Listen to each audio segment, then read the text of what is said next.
Hello everyone, my name is Justin. I'm the owner of Greenhead Recycle based out of Fond du Lac, Wisconsin. Today the video I'm going to make is how to load a dumpster or how not to load a dumpster.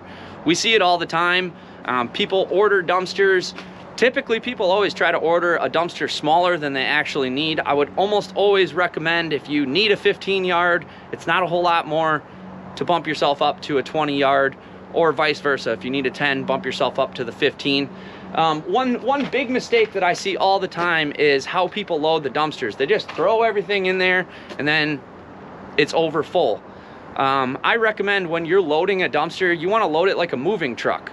So you want to break down any big things. You want to try to fit things in there and make it as tight and neat as possible. I know that sounds a little bit weird when you're talking about trash, but a lot of times when people have dumpsters, they end up needing more dumpsters than they thought, and a lot of that is because of how they load the dumpster. The next thing we want to talk about is overloading the dumpsters. We see this also a lot of times where people overload the dumpster. You have to think about us. This is your trash and our dumpster, but when we pick up the dumpster and we have to drive it to the dump, we are responsible for anything if it blows out, and it can be very, very dangerous. So we have a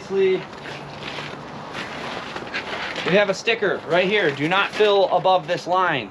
There's a reason for that. This is a safety thing and DOT and stuff like that. We could actually kill somebody driving down the road with your trash and stuff flies out.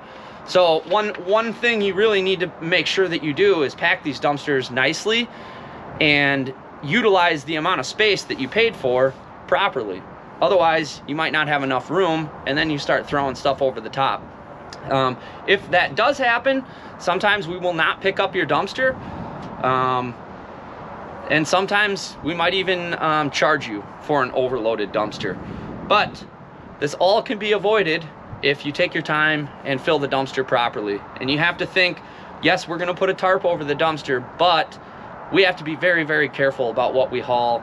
It's our reputation and our conscience on the line. So when you guys are filling up a dumpster, don't do that. Don't be that guy. And this goes for every single size of dumpsters. They're all the same. Do not overfill these dumpsters and pack them nicely.